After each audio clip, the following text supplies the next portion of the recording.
नमस्कार. आज आपण गुरुगीतेतील एक श्लोक पाहूया. सप्तसागरपर्यंत तीर्थस्नानादिकं फलं गुरोरंघ्रिपयो बिंदुसहस्रांशेन दुर्लभम. काय अर्थ याचा? सातही सागरापर्यंतच्या तीर्थस्थानादिकांचे फळ एका गुरु चरणतीर्थाच्या बिंदूच्या 1000व्या भागाच्या अंशातही दुर्लभ नाही. गुरुच्या चरणतीर्थात स्नान केलं असता 7 समुद्रात स्नान केल्याचं फळ मिळतं. इतकं गुरुचरणतीर्थ श्रेष्ठ आहे. हा का? म्हणून आपण तीर्थ प्राशन करण्याची पद्धत आहे आपल्याकडे. पादुकांवरचं तीर्थ, अभिषेकाचं तीर्थ प्राशन करण्याची आपल्याकडे पद्धत आहे. कुठे जायची गरज नाही. नद्यांमध्ये आंघोळ करायला, कुंभमेळ्यात आंघोळ करायला, घरी बसून गुरुचरणांचं स्मरण करा आणि आंघोळ करा. ते गुरुचरणांचं तीर्थ जे आहे तेच अतिशय परमपावन आणि त्याचं महत्त्व खूप आहे. तीर्थाचं, गुरुचरणांच्या तीर्थाचं महत्त्व खूप आपल्या संस्कृतीत सांगितलेलं आहे. म्हणून पाद्यपूजा करतात. गुरुचरणांवर आपण पाणी वाहतो आणि ते पाणी आपण प्राशन करतो. इतकं महत्त्व आहे. लक्षात घ्या सगळ्यांनी ही गोष्ट. या संबंधात आपल्याला माहिती असलेली एक गोष्ट आपण पाहूया. ही गोष्ट अगदी पुराणकाळी घडलेली आहे, पण चरणतीर्थांचं महात्म्य किती. सती अनुसूया, ती जी सती होती, सती अनुसूया होती, ती तिचे गुरु म्हणजे तिचे पती होते अत्रि ऋषी. ती पतिव्रता होती.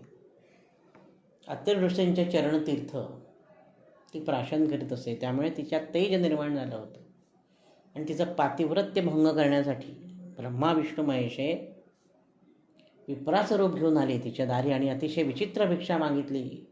नग्न होऊन आम्हाला भिक्षा दे. ही दत्तजयंतीची कथा आपण वाचली असेल, आपल्याला माहिती आहे.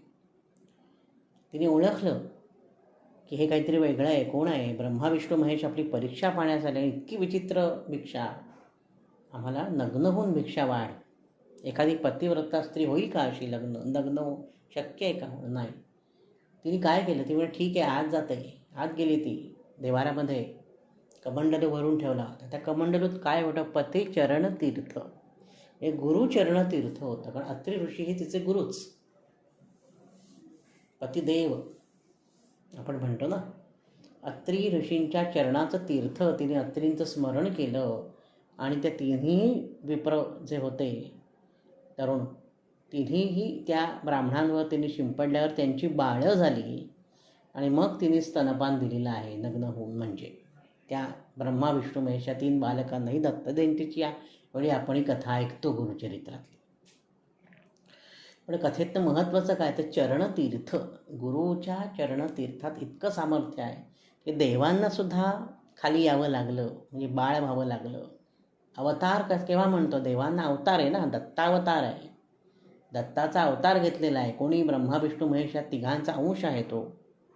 अव अधिक तृ तर धातू आहे ना, म्हणजे खाली येणं, आपली पायरी सोडून थोडंसं खाली येणं. कशासाठी? तर जगाच्या उद्धारासाठी, जगाच्या कल्याणासाठी खाली येणं, ह्याला अवतार म्हणतो आपण. पण ते एक पायरी त्यांची सोडून खाली आलेले आहेत. कशाच्या प्रभावामुळे? गुरुचरण तीर्थाच्या. अनुसूया मातेने जे चरणतीर्थ, तर तिने दुसरं काही शिंपडलं नाही. तिने कुठली फुलं वाहिली नाहीत किंवा इतर काही शिंपडलं नाही किंवा गोमूत्र शिंपडलं नाही, गाईचं दूध शिंपडलं नाही.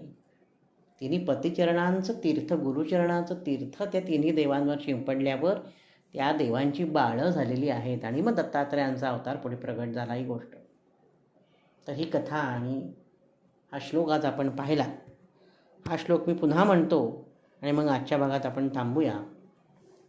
सप्तसागरपर्यंत तीर्थस्नानादिकं फलं गुरोरंघ्रिपयो बिंदुसहस्रांशेन दुर्लभम.